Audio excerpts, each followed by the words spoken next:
Madam President, Commissioners, good morning. It's 11:30. Good morning. Go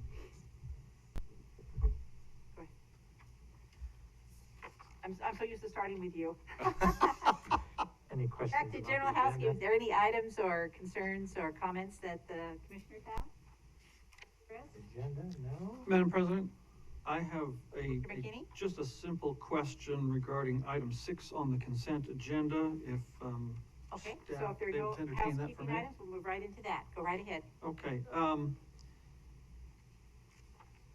Bruce, looking at this 10-mile road project and the bid opening for central paving, I have to admit, the project extent is about 3/4 of a mile, and our low bid came in at 7.3 million. Yes. Now, that number struck me a bit, and so I just wanted to inquire, is a lot of this due to inflation that we've seen the last little while? Is it, are there some unusual characteristics of this project? Because typically, a 1-mile roadway widening project, we're looking at, 3 to 5 million is my sort of gut feeling from recent past. So what is it that's making this one so expensive? Because I know this number doesn't include the right-of-way. I know we had some fairly significant right-of-way costs on this particular project, but of course, this is just construction. So, and we don't have, I think we have one or two small bridges, culverts, types of things that we're replacing, but what is it that's making this one so expensive? Madam President, Commissioner McKinney, great question. As always, first off, the bid actually came in about 3% above the engineer's estimate. So we figured out, based on the changes that have been put into the project prior to include multi-use paths, different amenities that we would not have done in the past. Those added to the cost. Now, I also want to let you point out again that we're including the Meridian Sewer Project in this at $791,000, which is reimbursable back to the district when we're all said and done. So that also brings the dollars up a little bit. But at the end of the day, this project widens 10 mile to 5 lanes, includes multi-use pathways on both sides of roads, not one, but on both sides, and an expandable roundabout. In other words, we can expand it when necessary, with multi-use pathways on that as also. So when you add all those up, talk about inflation prices, price of concrete, price of everything else across the board, that's the number. And it is a little larger than normal, but that's the reason why. Okay. Madam President? Well, also, I'm sorry. Did you get your answer? Well, Or you basically, have- but it sounded like there was something more. You asked about the right-of-way things. In this project, there are 4 parcels that we are still working on. We will have them done by February and such, and they are not major issues at this point. We have the Bolin project, which is in final settlement, and as you recall, that was a young couple that was in here several months ago, very supportive. We're working with them. We have the Blood property, which is in condemnation, and it's close to a stipulation of possession, which is a good thing, as you know. We have the Mergerdio property that the stipulation of possession was completed. And so that is a really good thing for us. And then we have the Endurance organization, which is Corey Barton, CBH Homes. We'll have a final settlement here in the very near future with that. So there are 4 pieces of property, as you indicated. We are confident that this will be done, and it'll be done prior to the irrigation system opening up again, so we can do all the work we need to do prior, but that's one of the reasons. That's just a follow-on to your question, sir. Okay. Thank you. You're good? Okay, Commissioner Goldberg. One little bit of historical reference for this. 3 or 4 years ago, we did 2 small bridges on Amity and Victory that came in at just under $1 million. Right. A little bit of perspective. Yeah. All right, thank you. All right, any other questions regarding the agenda? All right, hearing none. Director Wong? Thank you. Commissioners, first off, I would like to take a little bit of liberty and present Commissioner Goldthorpe with this commemorative gavel for his role and leadership for the last year, leading the Ada County Highway District and the Commission. We greatly appreciate all that you have done across the board, and the plaque says, "Thank you for your leadership. You made the difference. Bravo Zulu."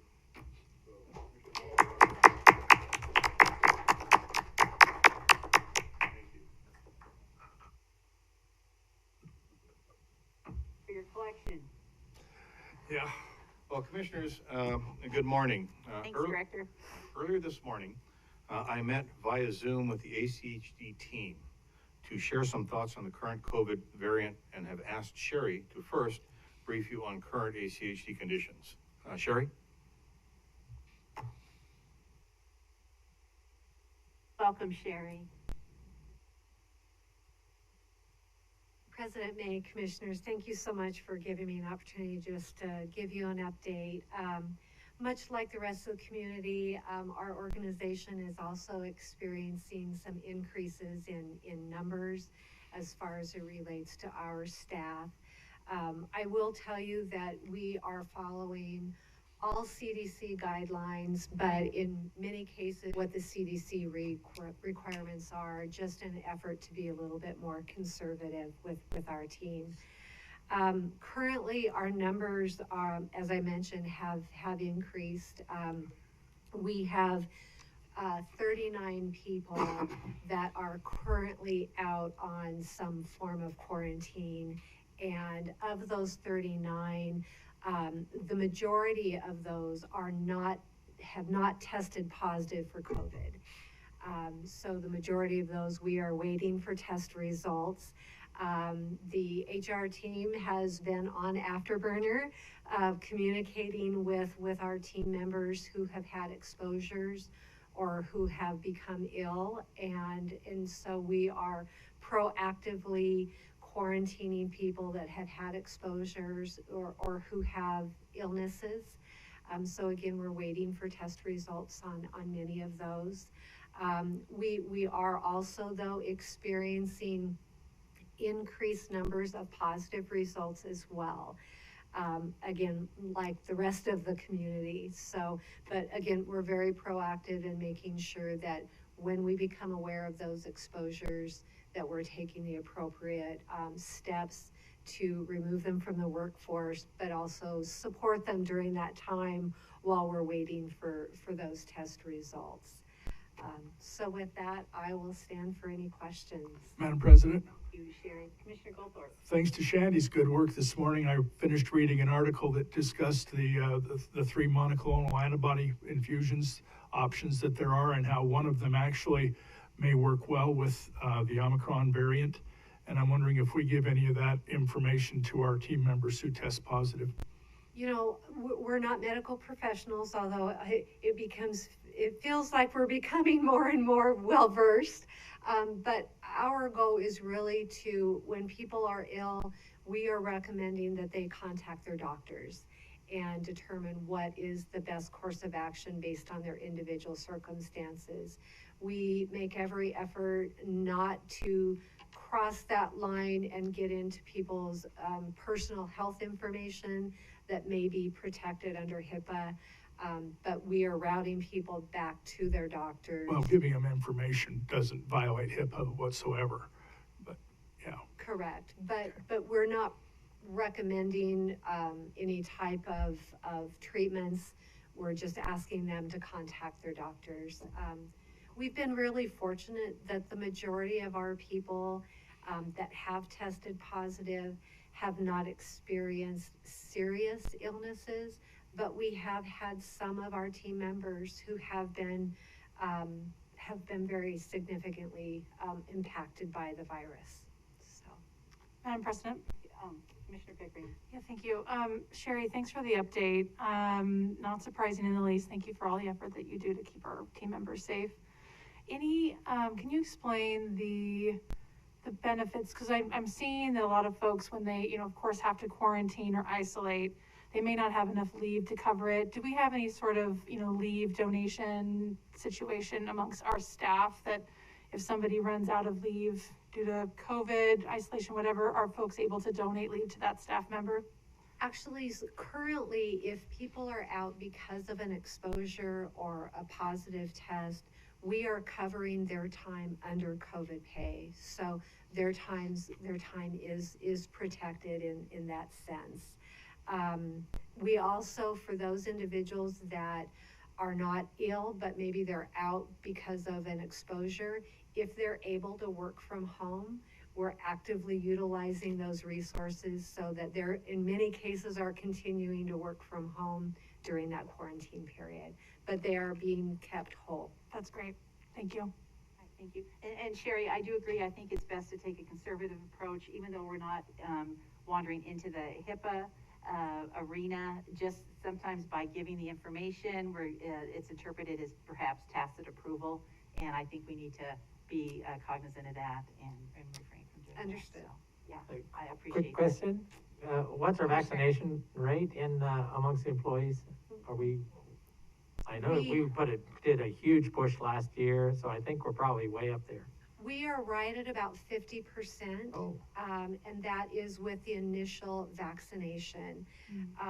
The CDC guidelines currently show that in order for someone to be considered fully vaccinated, they must have also received their booster, or their vaccination would have been completed within the last 6 months. So we have not gone back to our team members and requested their boosted status. So that 50% number is based on the original vaccination push that we did. Yeah, well, I hope we could do another push. I know this isn't as lethal, but it obviously, except for those who are most vulnerable, and the key to success has been high vaccination rates. So if there's a way we can keep pushing to get that to 80%, that'd be great. The only thing I might add, and we can certainly do another at your direction, we can certainly look into that with a push on the boost status. The CDC guidelines do have different quarantine standards for people that are fully vaccinated versus those that are not. From our perspective, being more conservative, we are using the same quarantine standards regardless of their vaccination status. So we're being more conservative than what the CDC is recommending. Very good. Any other questions for Sherry? Sherry, as always, thank you. You're always on top of everything, and we appreciate that. Thank you very much. Stay well. Commissioners, as a follow-up, first off, Commissioner McKinney, Commissioner Pickering, we have assured that nobody has lost a pay check during this entire time by ensuring that we covered work from home, COVID, daycare, kids out of school.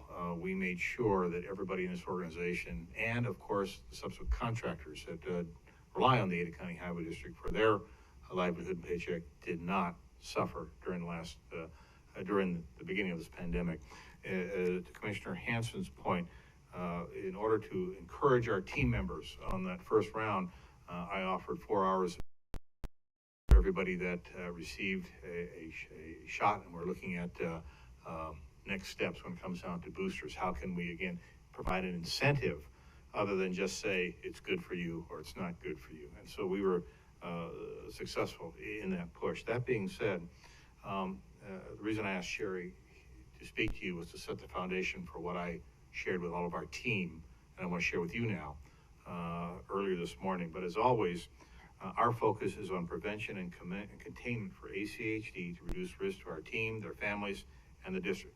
This will not change. I also reminded our team of the following 3 guiding pillars that we've been working through. Number 1, first, uncertainty regarding the facts is never a good thing. Second, ACHD as a critical, essential operation will continue to best ensure that we are consistently ready to fulfill our obligations to Ada County. That will not change. Number 3, we will continue to maintain the safest work environment possible for our team and our families. That will not change.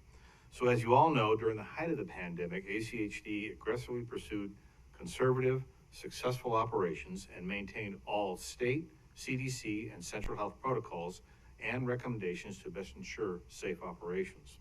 We invested heavily in PPE supplies, appropriate protocols, and disinfectant processes. As a matter of fact, we have a 6-month reserve for all those here. This will also not change. Commissioners, what has changed is the vicious, contagious nature of this new variant, which impacts both vaccinated and not, and the continuing evolving insights of the experts, and in some instances, a somewhat casual perspective to this new strain by some. Combined, this poses an increased challenge to ACHD to best support Ada County as a critical mission essential operation. As such, I have reinstated the following temporary measures effective immediately, which will run through 14 February 2022. ACHD will return to our past pandemic A-B staggered operations to best minimize impacts to operations, and as always, center stage to best ensure our team and their families' health and safety. In the past, I have instructed the deputy directors and the chief of staff to maximize work-at-home operations through February 14th, a specific date. For those organizations can effectively do so. For those that have offices and doors, we will continue to work normal schedules as determined by the deputy directors and chief of staff.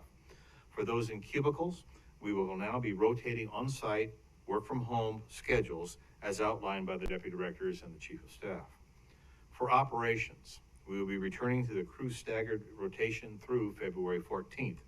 This does not include emergency nor snow ops operations, and those remain as normal. Commissioners, ACHG remains open for business. I want to say that again. We remain open for business, but all PPE, mask, and distance protocols remain in place. Through February 14th for commission meetings, only those staff members that have presentations, the chief of staff, the secretary of the board, and the general counsel will be allowed in the auditorium. All others will be virtually present. You'll see a larger group on the scales. We will continue our current vehicle, building, and equipment sanitation procedures. As a reminder, this building, your auditorium, is sanitized prior and post missions every week. Through February 14th, Zoom and team meetings will continue to be emphasized as the primary methods for communications and meetings. Onboarding will revert to Zoom only, as will ACHD anniversary celebrations. We had 2 this morning, I think. Finally, we are closely reviewing and scrutinizing all current and projected off-site training through February 14th, and will cancel or postpone those opportunities that do not directly impact professional licenses or professional standings. Commissioners, I know this is not popular with some, but I truly believe that this temporary return to past protocols is in all of our best interests. I have a couple more things for you, but I'll stand for any questions you may have at this point. Director, I'm sure Shandy's already on top of this, but then we'll go ahead and get that posted as far as attendance at our meetings so that the public understands that the shift. Perfect, thank you. Madam President? Commissioner So Bruce, and I should have probably asked this of Sherry, but are we providing any rapid tests? Because those also can be challenging for folks. No, not yet. We don't have any. Okay. But we are exploring that because, as you all know, the White House will be rolling out, I think, 500 million or something like that tests. We're watching the websites very closely, as we are, and if we can get them in here, we'll get them in here. But as you all know right now, testing is interesting. Rapid tests are hard to come by, and if you have to make an appointment, it may take more than a day or 2 to get your results back. And you've probably seen in the news where several of the primary health clinics have now had to temporarily close based on staffing issues. I will also share with you that I have it on pretty good authority that several of the school districts right now are experiencing very difficult staffing issues, and we actually have members of our team who's been asked to keep kids at home because there are no teachers. We are working through that. We will continue to make those folks whole through this. It's just the right thing to do. Commissioner, does that answer that question? Yeah, thank you. And I just want to applaud you and your team for your efforts in this. It's really important to be strong and fast and protect our staff so we can keep running things as smoothly as we need to. Oh, I appreciate that. Commissioners, on a completely different note, we have been asked to attend, and we have, a law enforcement initiative presentation regarding vehicle and license plate recognition through artificial intelligence. We learned during this presentation that the proposed commercial system can read license plates and detect vehicles, color, make, and model. Can read 2 to 4 lanes of traffic with one camera, and information can be stored for up to 60 days. We also learned that this system has the ability to share camera access with other law enforcement agencies. It can read through windows, vehicles, and with vehicles with no plates, through side windows of other vehicles. The apparent proposal that was put up, and I'm not going to say it's a proposal, it was here's what we're thinking, is to use ACT traffic poles to attach these cameras to existing cameras in concert with cell phone applications. I have asked our team, and they did, to raise the following concerns with this. Number one, privacy issues. Probably need to think through this a little bit. Legal issues. I see both lawyers kind of going like this right now on what this may incur. Legislative issues. They probably need to do some homework on that. And finally, public perception. As you know, our cameras do not record anything. We have a great relationship with folks that know our cameras don't do anything. There's still some suspicion out there, but this is interesting. That was the first meeting. It was more of a get together. We have our team attending. There's another one I think next week, and so I'll keep you posted on these issues and bring you our recommendations for what you might want to consider if this goes forward, or if there is an issue to go forward. But as you know, in the past, this has not bode well with the legislature, nor has it bode well with the public on this sort of thing. So I just thought I'd toss that out as something completely different for you to chew on a little bit. Finally, you have in front of you ACHD's response to VRT's recent study in a Canyon County, Ada County wide pool consideration. Our team met with VRT earlier this week. Tessa did a tremendous job on putting this together and such, and to present this. And as I understand, the meeting went very well, with ideas focusing on how to enhance the outstanding process ACH commuter ride already offers in Ada County, and how that might be mirrored in Canyon County. A long way to go on this, but we're looking at positive aspects in a collaborative way with VRT to see if we can make all this work and make a reasonable presentation in the future. So, commissioners, that is what I have for you right now. Do you have any additional questions for me? Yes, Madam President. Commissioner Goldberg, please. Yeah, with regards to the Van Pool report and the most recent national issues or legislation about infrastructure funding, I think that that if there's anything that can happen to beef up anything that we're involved in, it's going to have to come through VRT, and that they probably ought to start looking very seriously at taking advantage of the huge amount of capital that's available to them to do some of these things. Madam President, Commissioner Goldthorpe, great comment. Those discussions are already going on, and as I said, we shall see. Because as we know, that the funding is not available directly to us. Madam President, Commissioner Pickering. Bruce, can you tell us who's on that law enforcement team that provided this John Watson. idea? Okay. Well, John's on this team with other folks, correct? This was an invitation, an initial invitation just for one person. We'll be beefing that up as we move forward, though. So who else is at the table outside of ACHD? Oh, I'm sorry, I misunderstood, Madam President, Commissioner. Different law enforcement agencies, Boise, Meridian, Ada County, ISP, that type of discussion. Is it only Ada County focused at this time? I don't know, I'll have to check. Okay, thank you. Yeah, Thank you. Madam President, just Commissioner Hanson. on that note, as you know, we all are frustrated when we see we have speed limits, especially in school zones, And the difference between whether someone speeds or doesn't speed is whether there's a officer present.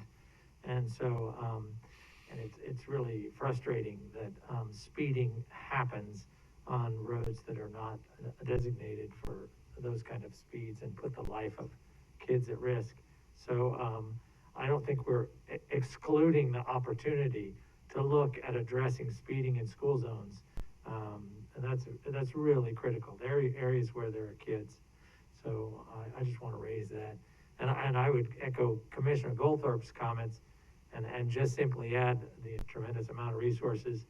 VRT's staff, I know, is working extraordinarily hard, as is Boise City staff, but it's not available without a local match. So we'll only be able to get as much as can, even though the local match is very, very, very small. So I'm hoping that they will at least take advantage of the opening we gave them last September when we said, come to us on a very specific, project by project, corridor issue, and come to us and we'll start discussing it. It's all in the right of way. So, Thank you. Any other comments or questions? Madam President, you have about 4 minutes. All right, thank you very much, Director Wong.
Madam President, Commissioners, it's 12 o'clock. Thank you. Whoa. Welcome, everyone. If you please join.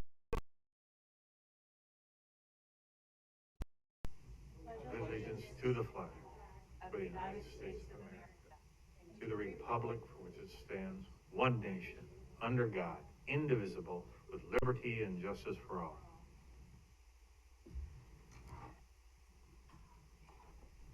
Welcome, everyone, to our January 12th, 2022 Commission meeting. We will start off by adopting our agenda. Is there a motion? So moved. All right, we have a motion. All in favor signify by saying aye. Aye. Aye. Aye. Motion passes. Now the consent agenda. Items on the consent agenda are considered to be routine and will be enacted by one motion. There will be no separate discussion on these items unless a commissioner or a citizen so requests, in which case the item will be removed from the consent agenda and placed on the regular agenda. All consent agenda items are commission action items unless noted. Is there a motion? Madam President, I move to approve the consent agenda. Thank you. Second. And we have a motion and a second. All in favor, please signify by saying aye. Aye. Opposed? Motion carries. All right. Takes us to our first item on our regular agenda, fiscal year 2021 audited financial statements request for approval. Ms. Anna Osborne. Always lovely to see you. Thank you. Thank you. Madam President, Commissioners, good afternoon. For the record, my name is Anna Osborne, Accounting Supervisor. We have recently completed an audit of our fiscal year 2021 fiscal statements. Last week, you were provided a copy of the audited report for your information. I would like to introduce Kristen Dix, the I-Bailey partner in charge of the examination, who will be sharing with you some audit highlights. Thank you. Thank you. Welcome. Thank you. All right, Madam President, Commissioners, my name's Kristen Diggs. I'm a partner with I-Bailey. I think I've seen most of you all before, but as far as the audit goes, this is a process that starts with management in the summer, and we come back out for field work in October and again around Thanksgiving in November. And based upon the procedures that we performed, we have the audit to present. The audit report that you have here was prepared by management. We simply come in and we review it and make sure we agree with it based upon our testing and everything. So based upon our testing, we were able to issue 3 different audit opinions. And these are standard opinions that we've done consistently year over year. The first opinion is over the financial statement, and that is on page 1 of the document. That is an opinion over the financial statements that says basically, based upon our testing, we believe that they're materially accurate. And so it's an unmodified opinion, which is a clean opinion. On page 50 of the document is our report over internal control of our financial reporting. So based upon our walkthroughs, based upon our testing, if we would have found any adjustments, any weaknesses in internal control, anything of that sort, we would have noted that here. We did not have any of those instances. So it is a clean opinion.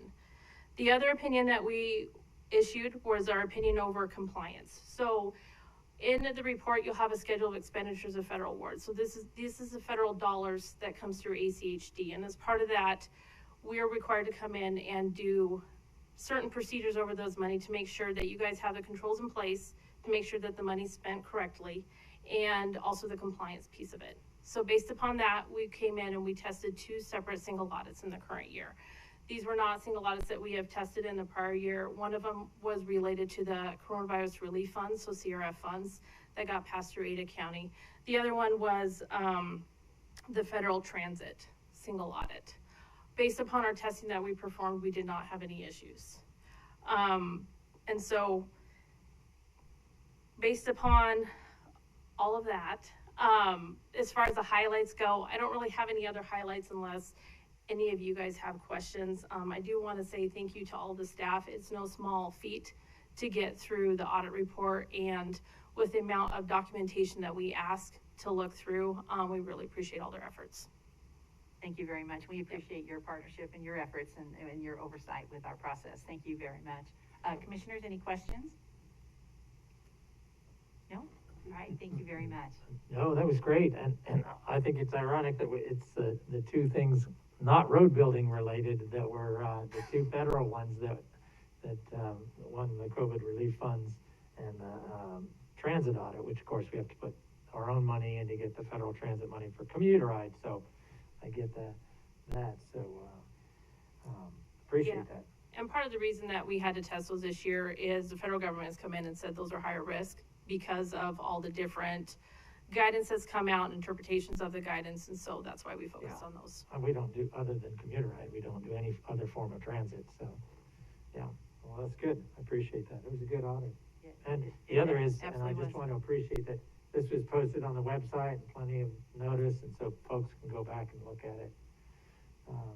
Give us input, people who are more in your profession than in mine, who can understand some of the nuances of the statements in the audit. Thank you. Yep, absolutely, thank you. Any other questions or comments? All right, thank you very much. And Anna, thank you very much, you and the staff. Appreciate it. So this is a request for approval. Madam Forrest? President, approval or acceptance? We just Just accept it? approval, we approved the accepting. We just accept it, it's already been done, right? Well, on the agenda, it says request for approval. Want to get it right. Okay, well, to make it easier, I'll just say, I move to accept and approve the, fiscal year 2021 audited financial statements. Second. All right, we have a motion before us. All in favor signify by saying aye. Aye. Aye. Opposed? Thank you, motion carries. We are in full acceptance and approval. Thank you very much. All right, next item on our regular agenda is the 2022 Commission Committee assignments. And before we start that, I just want to, these assignments are given out each cycle by the president. And I went back to 2013, so 9 years ago. So in the last 9 years, it's been on our agenda for 4 times. 3 of those were on the consent agenda. Last year, it was a post-commission work session. It was not sent out, or at least I didn't get it, and it was not an action item. I did receive a copy from Director Wong. So 13, not agendized. 14, not agendized. 15, not agendized. 2016, it was on the consent agenda as an action item. 17, it was agendized, was on the consent agenda as an action item. Commissioner Hansen, Commissioner McKinney, 2018, it was not agendized. 2019, it was on the consent agenda as an action item. In 20, it was not agendized, it was sent out as a memo as per previous protocol. And then last year, it was agendized on the post-meeting work session. So I just wanted to put it in perspective, kind of the timeline, how these things take place. So Commissioner Goldthorpe, you had a question or a concern, so I'm going to turn the floor to you. Yeah, I just am one that thinks that because this is such an informal item, that it absolutely has no need to be put on and an agenda and voted on, because even though you have the authority to make the assignments, and you do, the president does, it's not a binding thing, as it were. It's not like we're awarding a bid. It's not like there's any penalties for commissioners not fulfilling their obligations or duties under such an assignment. It just seems to be a bit of an overreach, and I would rather personally that it not be handled this way. Okay, so noted. Madam President, I just want to raise the same issues I've raised in the past, as a couple of those that are just pure, that I don't know if they meet. One is Blueprint for Good Growth, which is good. It's a nonprofit organization that's required to meet annually, and I think they get together very briefly. It would be nice if it was reinvigorated, but it's going to take all the other partners. ACHD helped fund blueprint for good growth, and has some good recommendations on addressing, And I think it's good, Commissioner Hanson, that they're aware that, you've been tapped to be our liaison and to make sure we have an avenue of communication, so. I think it's sort of until then- sitting over at Compass. Smart Growth as an advisory board, and, which is like, also a nonprofit, and I'd be happy to let, I was just gonna ask, Commissioner McKinney if he'd like to serve on that spot. Cause I'm pretty familiar with them. When I have questions, I just call Deanna or. If Commissioner Hanson, if you are, declining your assignment, then I'll take that under advisement, and then I will come back with, Okay, and the other is the just recommendation. to raise the whole issue is, I think all of us need to be attending and listening in on the advisory committees. We just need to address it under the bylaws of the ADA one. There's actually, Required. there's actually a commissioner sits on it, so we're advising ourselves, which is kind of weird. And But I think it's good, though, to have somebody in attendance, because, and that's Oh, one thing. absolutely. That's one thing I wanna start, so I think we beyond should. just this sheet of paper. Yeah. That the person that's the liaison for these specific committees, we come back and we have a little bit of a update or feedback report on what's going on to keep everybody appraised So of those are what's the- happening. Those are things I've raised in the past, and, they tend to just sort of Yeah. fall Well, behind all the other. And then things we I discussed. wanted to note too, the Idaho Association Appreciate of it. Highway Districts, it's listed as a pending. And then also, I should have had pending by the Compass Finance Committee, because, your name was put forward, there should be no hiccup there, but the final will be with, They as actually you vote know. on it. They vote on the As you executive well, committee and as you finance well know, committee, yeah. so, Yeah, no, you're right. yeah, Thank you very so- much for putting this together. Yeah. Madam President? Absolutely. Commissioner Goldfarb. One other little tidbit of, at least from my personal experience, when I was assigned to the Smart Growth, one of the things that, and this was for a while after I was first elected, one of the benefits that I had of having that assignment was, as a newbie, I was able to visit with several of their people often and at least better understand everything that they're about. And so Jim already does. I already do. And so that might actually be, at least from an instructional or informational point, a really good place for Dave to be, because as he will find out, as I did, you don't agree with everything that is But to be informed is the. absolutely, and you make some friends with some good people. Yeah, absolutely.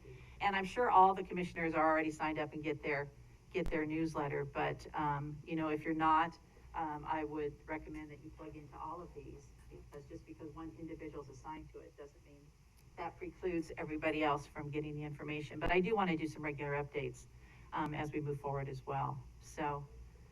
Madam President? Commissioner Pickering. I would just like to say, I really appreciate the formality of this, because like you said, it's really important for us to know who's on what and providing those updates, because that's something that I personally would really love to hear. Cause I don't know how we really interact with the air quality board, or what are those conversations happening at Compass that we should be, queued up and curious about. So, I think I appreciate the formality of this, and just as an FYI, I've been on VRT this first year, still have a ton to learn. So they also have a slot that they wanted to designate for secretary treasurer under VRT, and they wanted an ACHD commissioner to fulfill that role. So I've been there this year, and of course Jim has been wonderful in being available to me if I've had questions or needed something else outside of those meetings. So if approved, I would be very excited to fulfill that seat. Absolutely, and I think it's a real benefit to the district too. We have these different assignments, and then when we have a commissioner that's tapped for a leadership position, I had that happen with me in Compass, and so I'm currently the vice chair, and have been selected to complete the term of Mayor Nancolis for his position on the National Association of Regional Councils on their board.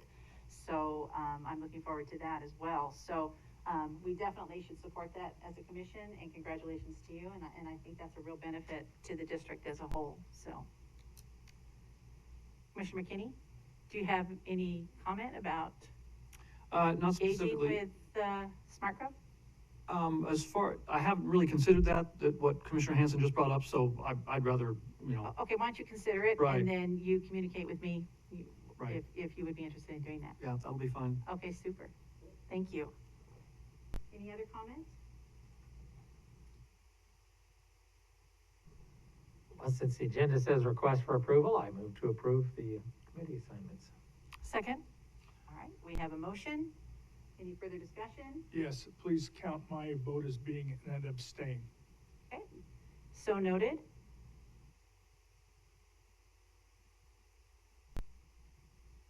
Any other comments? Okay, we have a motion before us. All in favor, signify by saying aye. Aye. Aye. Opposed? No. Okay. Motion passes. All right, next item. Public communications. Do we, Mr. Spears, do we have anybody on Zoom? I was just looking out to the auditorium to see if there's anybody here with their hand up. We're not doing that. Nobody's on Zoom. Nobody's indicated that they want to speak to the commission. All right, seeing none, that's the last item on our agenda. Any further comments by the commissioners? All right, seeing none, we will adjourn this meeting. And we will go into our Coast Commission agenda. I think since it's been such a short agenda, I think we're all okay with just proceeding on without taking a break. So, Mr. Spears, good to see you. Good afternoon, Madam President and Commission. For the record, my name is Scott Spears, Assistant General Counsel. I'm here for the workshop item, ADA Implementation Assessment and Recommendations Audit Next Steps. And you all have in front of you January 10, 2022 letter from MIG. You'll recall that on December 1st, 2021, the Commission adopted the audit, and then sometime after that, a question was raised by the Commission about the next steps. And so we had our consultant, MIG, put together this very thorough letter explaining what they view as the next steps for this project going forward into really 2023. The first group of tasks under 2B1 is to develop ADA design and development standards, and you'll see that they've laid out a narrative in the letter, and then also on the following spreadsheet, quite a detailed depiction of that process as it will flow with final submittal for ACHD consideration July 26, 2022. The next group of tasks under 2B2 is the maximum extent feasible requirements, and just so that you know what that means is that if for some reason a location due to its geometry or elevation or what have you cannot meet the requirements in whole, then these maximum extent feasible designs will indeed provide us a guidance on how we can achieve that to the maximum extent feasible. And that's what that is to provide. And that work is anticipated to be final November 15, 2022. Again, the spreadsheet shows also the dates leading up to that finalization. The third task under 2B3 is to develop a training policy, and that will begin January 2023, and with MIG finalizing that work April 11, 2023. Also, as noted in the memo and the spreadsheet, there are to be recommendations for snow removal.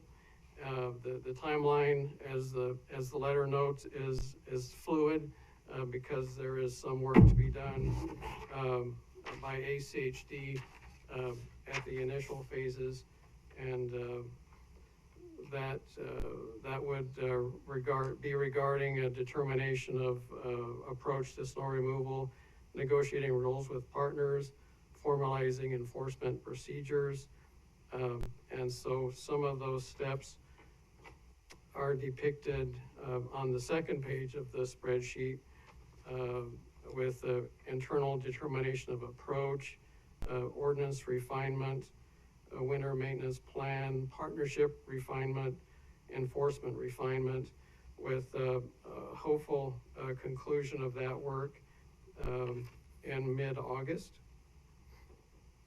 Also communications and outreach. And then also the letter notes work on the park and ride facilities. And as yet, that is to be determined due to continued traffic or travel restrictions upon MIG staff due to COVID. However, MIG has prepared and plugged in an analysis and a hope to be completed by May 2022. They indicate in their narrative that it would take them less than a month to accomplish this task, assuming that they can travel to Ada County and review those facilities and make those recommendations. And then finally, the narrative notes that ACHD is considering MIG for the task of referencing the recently adopted livable streets performance measures and referencing those into our existing policies. This would augment MIG's editing of ACHD's policies under task 2B1. And with that, I would stand for any questions that the commission may have. I think MIG did an excellent job putting together a roadmap of next steps. And it's in some aspects, it's very aggressive, and we will watch it as it moves forward and keep the commission apprised at steps along the way. Absolutely. It's a valuable document. Thank you very much for the update, Scott. Appreciate it. You bet. Commissioners, any questions or comments for Scott? Madam Yes. President? Commissioner Pickering? Go ahead. Scott, thank you so much for presenting this. What a great visual.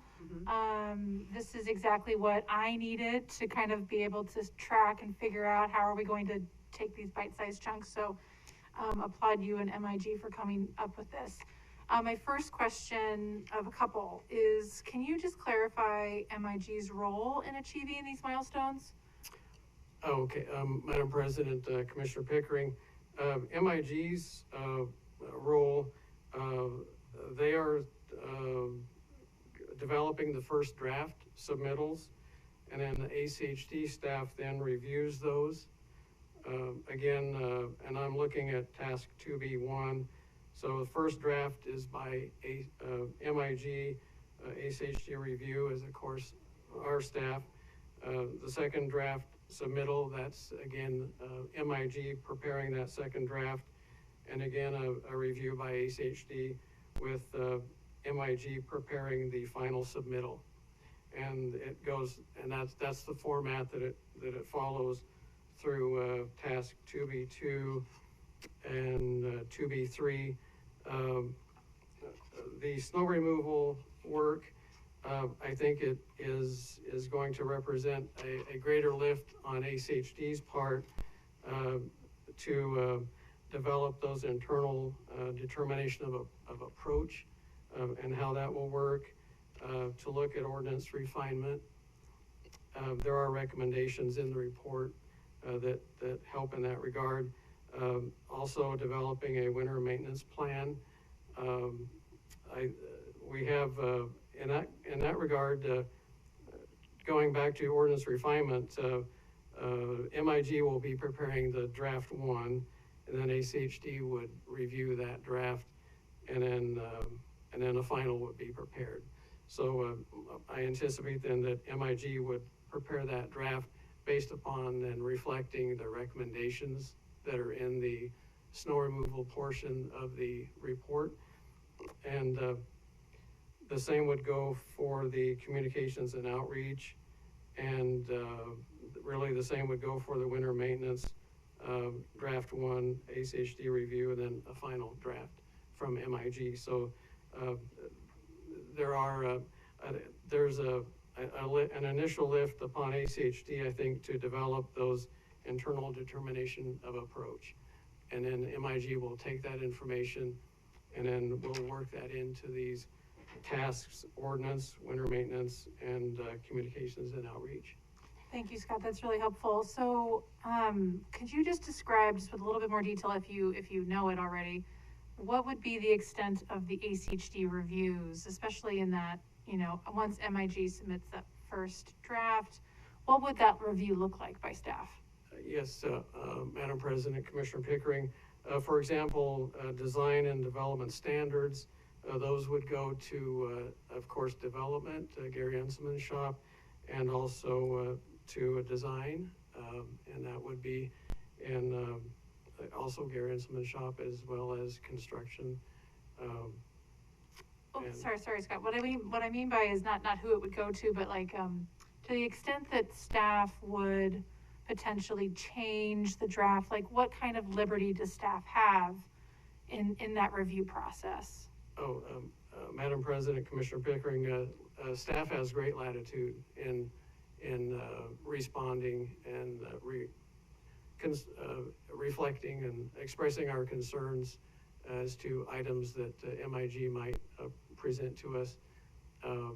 Now the report has the audit report has indicated a move to PROWAG, and so the MIG design and development standards are going to reflect that. And so, you know, we have to be mindful then of what the audit report said, but staff will have latitude in reviewing that information and providing input back to MIG, and then they can review that and make comment back to us in a later version, Okay. later draft. Well, I mean, of course, we should have some latitude to do that. I'm just a little worried that potentially, like with PROAG or a few other really, you know, interesting and bigger considerations, that not that we as a commission need to be involved ahead of the, you know, final submittal for implementation, but I think if there's any confusion from staff about, you know, are we veering down a path that we don't know if we want to go down, but we might want to check in with the commission to get their support or endorsement. I think that would be really helpful. And of course, that's pretty gray in and of itself as well. I just don't want us to have like these recommendations that MIG presented and then staff saying, oh, this is a little bit too burdensome. And then if we need to kind of correct things or say, hey, no, this is really important, we'll do what we can to make this work. I'd like that conversation to happen. Madam President, Commissioner Pickering, you have our assurance that the Commission will be involved with all of the major decisions across the board, all of the major recommendations. You will be updated as we go through this and such, and I don't foresee any major or minor issues, because at the end of the day, this is your program, and the staff is here, the experts are here to provide recommendations, opinion, and then stand back in for your decision. But you'll be intimately involved with this.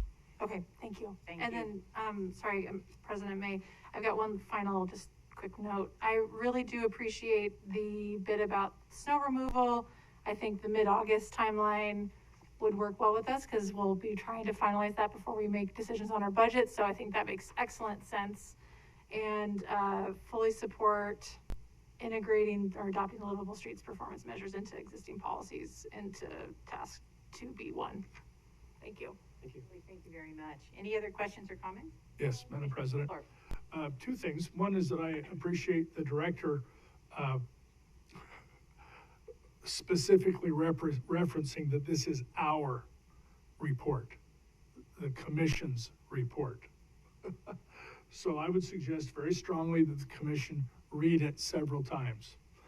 Have a yellow highlighter in your hands and everything else. And by way of reporting back to the commission as to how things are going, we have these three, 2B1, 2B2, 2B3, and in the middle of each one of those, there is a time when it might be absolutely ideal to come back and talk about it in a work session, and that would probably be great. And then number 3, to let you folks and the public all know that I take very seriously every assignment that I've ever been given as a commissioner since I was elected, whether it was on VRT's board or to take care of a situation at any different agency in the valley. And this assignment that I have now with the ADA Advisory Committee, everything from here to snow removal to anything else, I'll take very seriously. And I would remind the commission that we have already decided the budget aspect of this would occur with our first quarter budget adjustment, and we won't have to wait until August. Is that correct, Director? Yep. Madam And we'll, President. and we'll watch the timeline, and we'll be sure to plug you in so that you can come back with those updates for us, Scott. Thank you, Madam President. And I would just like to mention, Commissioner Goldthorpe mentioned the ADA Advisory Committee, and I would let the commission know that we presented this to that ADA Advisory Committee yesterday in their meeting. Very good. So, thank you. Yeah, Madam President, Commissioner thank you, Hanson. and thank you, Scott. This has been a long time coming, and it injects new language and analysis into the way in which each aspect of the agency operates. And so what I think will help us, I agree with Commissioner Goldthorpe, this is a commission initiative process, will help us to understand how it's affecting is each report that folks are bringing to the commission, they can say, and we're looking at changing in this way because of the recommendations, because of the requirements set by, because we've already approved it. So that helps us to understand, whether they're little changes or big changes, and the context in which those changes are happening. So each week as they come up, it's sort of like, we realize this isn't about a report that's going to be developed here, and then the staff's going to look at it here, and then it's going to sort of go back and forth, that it comes back to us through the process, and that helps us to understand the context of how this is impacting it. Much as staff is raising the issues and the implications of our livable streets design policies, the performance measures, as they've reported back to us, even though some of that's not incorporated into policy yet, it's still impacting the way in which they're approaching and deciding things because of that initiative. So it really does help us to understand that as it's raised each week. Thank you. Thank you. Madam President, I believe our general counsel has some comments there. I'm hearing that from. Thank you, Madam President and Commissioners. For the record, Steve Price. Just a couple of points.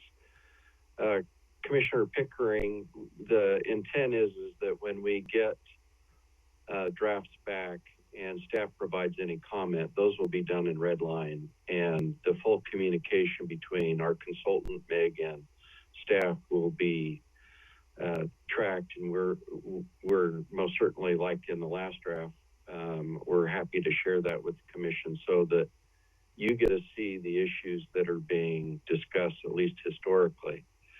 The second point is with the incorporation of livable street standards, that's going to require an amendment to our scope of work with Meg, and that will be coming to the commission. After talking about it with Justin Lucas and Gary Inselman and the rest of the staff, we felt that since we're going to be in there in our policy, implementing or actually incorporating your adoption of the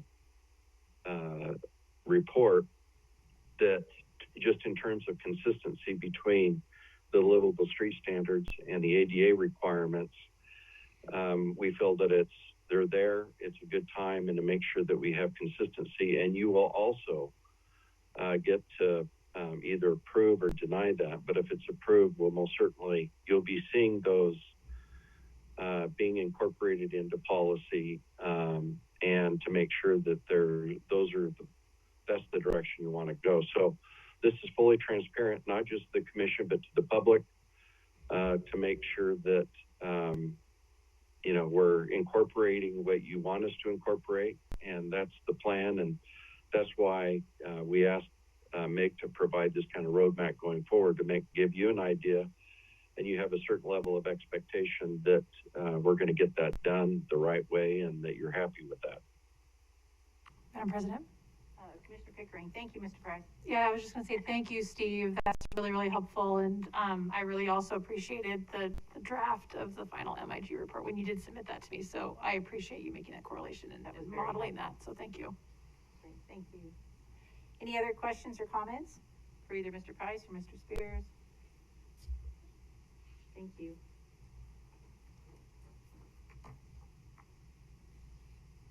All right, hearing none, we'll go on to our commission legislation agenda discussion.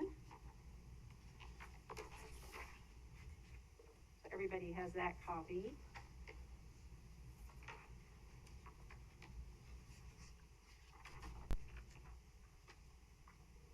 So I believe Ben was going to join us, or is he just watching us, Director Wong? Just keeping tabs? Okay.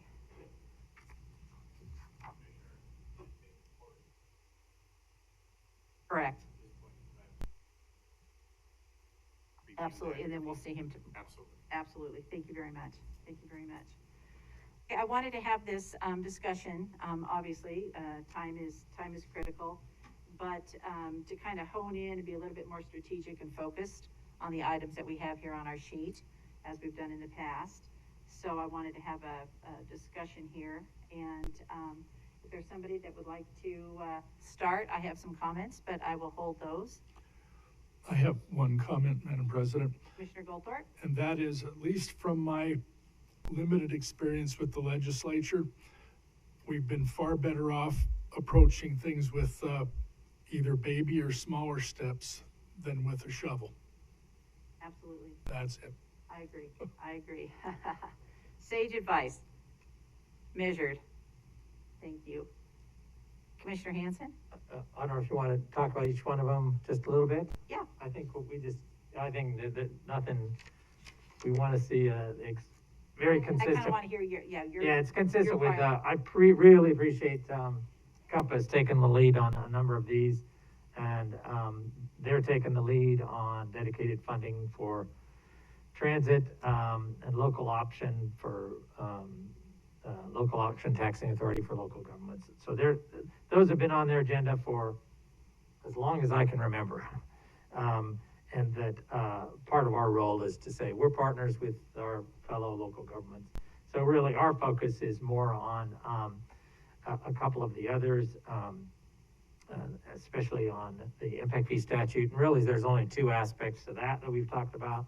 One is just broadening the definition, so it really focuses on our role in the right-of-way. It's public right-of-way. We don't provide transit, but transit facilities or bicycle facilities or sidewalks, crosswalks, those sorts of things. The definition that was created 30-some years ago is just too narrow.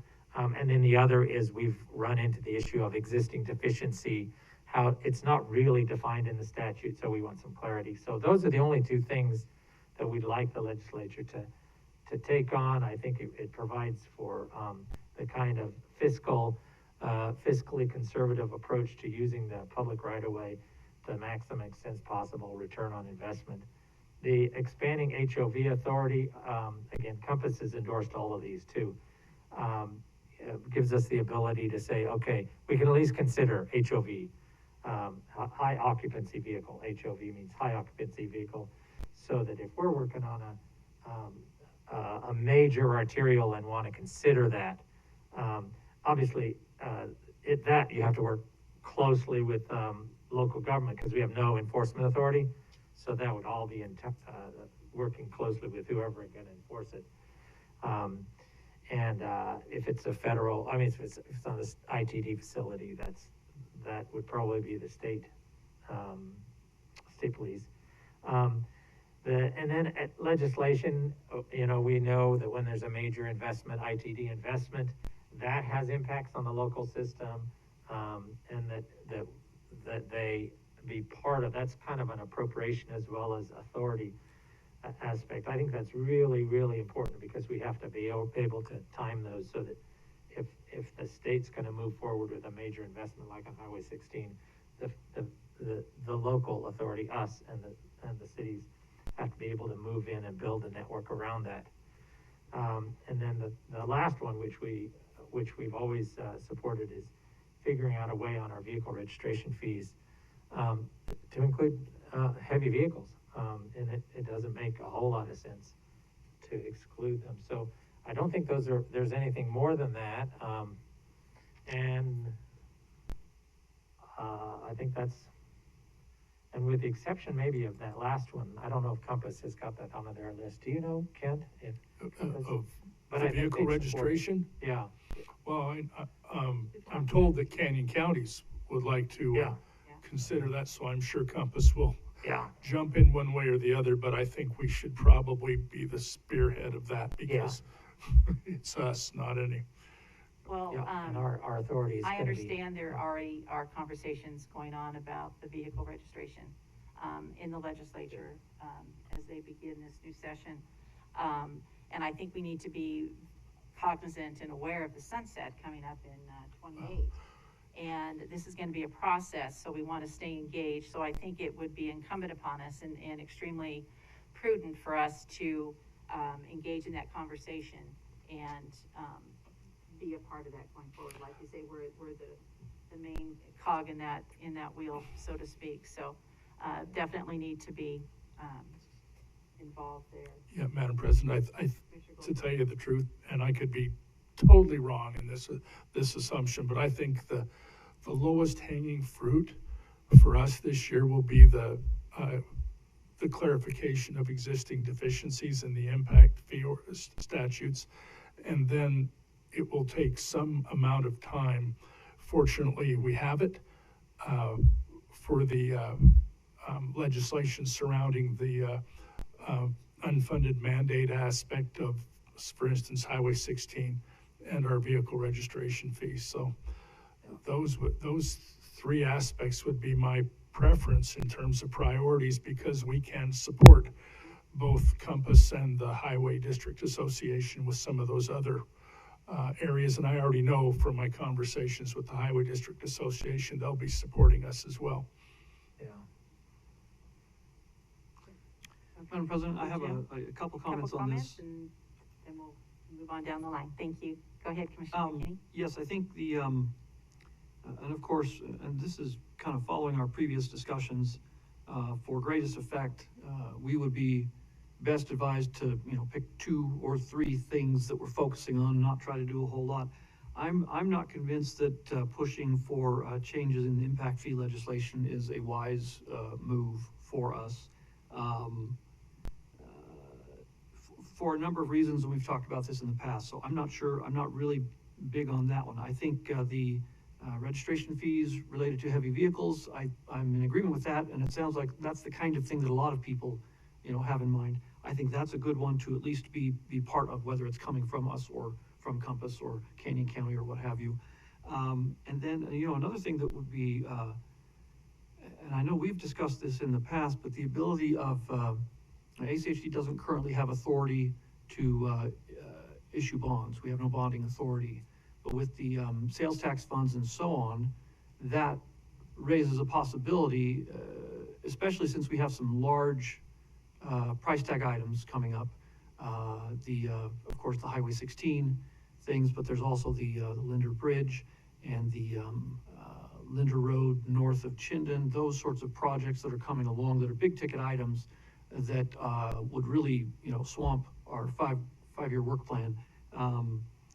The ability to raise funds for those types of projects through bonding is something that could be very valuable and very helpful for ACHD. And seeking that sort of authority, of course, through the legislature is something that we have discussed. It doesn't really appear to be an item on this list here, but I think it's something we ought to consider. In any case, those are my 2 cents at the moment. Okay, appreciate that. Back to the impact fee and the definition of deficiencies, I believe Mr. Inselman is going to be addressing the commission. Is it did we have him on the radar is it next week or the week after? Next week. So that will help kind of inform the discussion as well. So we're looking forward to hearing what Gary has to report back to us, so. Madam President, it looked like Steve might have had a comment as well. Steve? Thank you, Madam President. Yeah, thank you. I think the plan is Gary is going to respond to the proposal on changing ACHD's ordinance request that when we discuss any legislative changes to the impact fee, that we do that under draft legislation in an executive session. And I'm prepared to do that except for being in court. But that's a discussion. There's lots of legal discussions. So I just wanted to, the director is either planning that executive session or he was going to talk to the president about that. You were kind of breaking up. I think I got the gist of it though. Yep. Okay. All right. Thank you, Mr. Price. Madam President, the gist is that the discussion on the legislation would be held in executive session. I heard that part. Thank you. I don't know why he's just kind of. Yeah, no, so Madam President, I think there's a sort of a unity of all of our approach, and it is all of the Compass approach, which is this constant narrative to help the legislature understand local government can be trusted with tools. And none of these are big expansions. These are little requests that are needed. Trust local, much as we just demonstrated with respect to working with MIG to develop a really good approach to integrating ADA needs in our community. And so it's all connected to a larger narrative about trust local government to work well with them and with their same constituents we represent in order to provide the best possible return on public investment.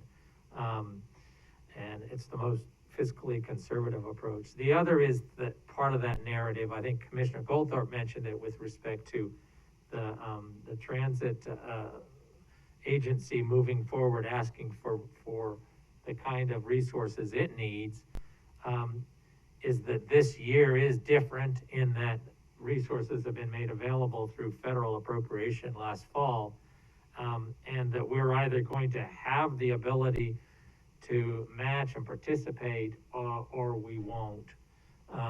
And so I think that part of the narrative the legislature needs to understand.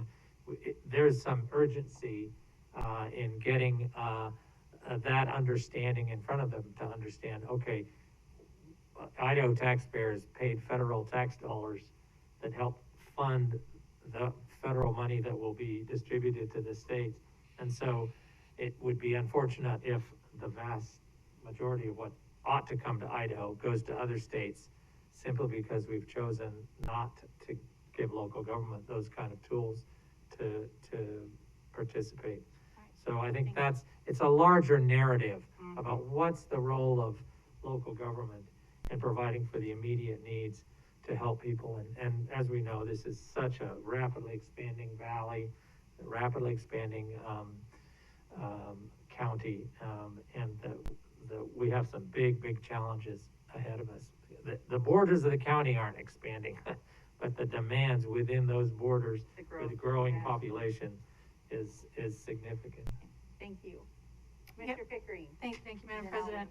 Yeah, thank you. I was going to say, you haven't done that yet.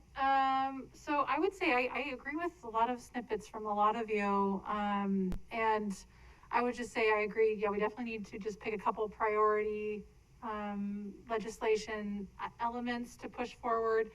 And I would agree that those would be, changing the definition, updating the definition of deficiencies, and impact fee legislation to reduce those restrictions. But that being said, similar to, Commissioner Hansen's point about our needs and our growth and just this unprecedented opportunity that we have this year, and hopefully, there's still gonna be a lot of dust to settle the next few years too. And we just have, the need to even study the impact that HOV lanes would have on our infrastructure and our right of way is not having this legislation in place. So there's lots of these other things that I think in order for us to manage the right of way efficiently would have to have in place. So I'm happy to see that Compass is prioritizing and pushing forward on funding for transit, local option, HOV, because those are things that we are absolutely going to have to, if we're going to manage this right of way to the best of our ability, we'd have to consider those things as well. So I think bite-sized chunks and working towards the long game is key. And obviously that also includes heavy vehicle registration and keeping an eye on the 2020 sunset. So not avoiding or abandoning our long-term goals and our needs and things that I've heard from my constituents that need to be addressed. But for this session, I think those two would be my priority items. Very good. Thank you very much. Okay, so I'm sure everybody heard, read, or watched Governor Little's State of the State. And I know we've had several conversations about getting some help from the state to financially mitigate impacts to local highway districts from state projects. So in his speech, he spoke of the $200 million one-time funding for bridge maintenance repair, and then there's a $200 million ongoing maintenance funding for our local system, and that you'll have that 60-40 spread. And so the share for the locals looks like approximately 80 million. And unless Mr. Price, you've heard something different. So in my mind, I think we need to have that discussion, but there's been a lot of talk about this one-time funding. So with the money we got last year, what was introduced in the State of the State, I think we need to be involved in the discussion about the distribution of those funds, how that's going to take place. Where is it going? And I think we need to have a voice there. Mr. Price, you're back on. I think that would be a good area to make sure that you and our lobbyists are engaged, because when that money comes down, there's going to be a lot of talk about where it needs to go. Everybody's going to have a priority. So I think that's a very important part of that. And that might be that small bite, that small measured approach that we want to take moving forward, kind of use it as a pivotal pilot type thing, and then build on that going forward for some more permanent legislation. So I think we need to be engaged with that. And then we'll have that proof of concept. So the vehicle registration talked about, and so I think that would be a discussion I would like to see us involved in. Steve's eagerly awaiting his turn. Where are you? There? Hi. Yeah. You're kind of down there with the glare, so I apologize, Mr. Price. It's not intentional. What happened to your bandwidth, Steve? Oh, no, I understand. No problem. Yeah, sorry. Go ahead. Just a couple of points. Madam President, you're right on point. There's a huge surplus. Like there was last year, out of that surplus, we managed to get a little over $8 million as a one-time hit. It seems, and this year looks like that number has doubled in terms of surplus. We most certainly should be very aggressive in the discussions about the surplus getting to the local transportation units as well. I mean, at ACHD, we were successful last year, and I think we'll see some money again. Commissioner McKinney did bring up a good point on TECM. If you recall, that's the sales tax that comes through the highway distribution account that is dedicated. The big discussion two issues last year that came up. One was I'll turn off my video. The one or two issues. One was that under the formula that is being passed, that they're afraid that the locals in the long run would get way too much money, in excess of the 80 million that would go directly to ITD. And there was a lot of discussion that almost killed the bill to pull that back. I think you'll see that come back as an issue to modify that statute. And the one thing that we advocated is that as a single countywide highway district, on the bonding, the concern about bonding was that who is going to administer the bonding for 273 local highway districts in the state, and then it would administratively it would be impossible. But we threw out the idea that, well, as a single countywide highway district, it would be much easier, and it would be like a Garvey bond for some of the bigger projects. And I think that there should be a push to try and get that done, because that statute likely will be opened up again anyway this session, and that's the time to fight for it. There was gentle willingness for that, but they didn't want that issue to kill the bill. So that's why it didn't get done last year. But funding is going to be a big deal for the highway district this year at the legislature. And if there's anything on the legislative agenda, including the Highway 16 and money, is we should be using that as the kind of key point to give us more funding that's clearly in our future if we advocate strong for it. I just wanted to give you that insight. Yeah, along with that distribution, being involved in that distribution to make sure and have oversight there, I think that would be a more measured approach, taking those small bites and building on that. And I think we could have success with that, and that's definitely what we want, is a win. So thank you. I appreciate your comments. Any other comments, commissioners? Madam President, Commissioner Pickering. did you have any other, I mean, aside from the funding, which I agree in all of those other points, but were there any legislative other items that you particularly were passionate about? On here? Mm-hmm. I've stayed, of the two, I was looking at, I think we should just have the two or three, and the ones that I've mentioned, and being part of that discussion with the vehicle registration. So I want us to be plugged in there. I did want to say that I think now we have a new lobbyist. We have Mr. Price, who's our secret weapon, and we've got that focus representation. So, I mean, everybody, we're all duly elected. You're citizens of Ada County, everybody, and hopefully you're already doing it, talking to your representatives and your senators.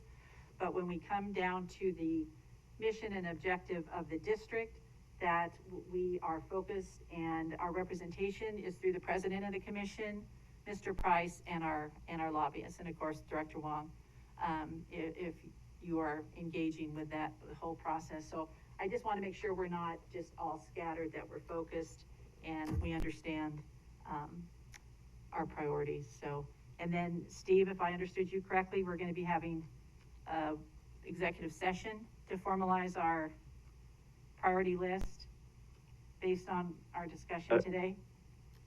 Yes, Madam President, I think, the next step is to obviously come up with some rough draft of legislation. It's one thing to have it on agendas. The next thing is to start getting a draft and having Ben start to walk that around. And the purpose of the executive session is to go over Commissioner Hansen's proposed legislation, and we're most certainly happy to do that and come up with some language that the commission finds acceptable. And some of the other legislation that you're waiting to decide today which direction you were going to go, but also to have a discussion on those bills and the language. Okay, thank you. And my goal today was to have this general discussion, and then we will regroup and go forward when we have our session with Mr. Price. Any other? Just thank you, President May, for having us talk through it. I think that's important, because we all need to be on the same page, and we've been attempting to do this, and it's just like, we think we have a lot of time, and then all of a sudden, it's upon us, so we need to tighten this up, but we just need to be focused and measured, and it's all about relationship building too. So, all right, that's the last item that we had on our agenda. So unless anybody has anything else, all right, we stand adjourned. Thank you all very much. I love the sound of that gavel. Goodbye. I didn't get to use it from my living room. You probably saw on the plan, just the city of Tunis coming to talk a little bit about. Yeah, they postponed, they're coming later, they're coming in February. Okay. Yeah. But the good news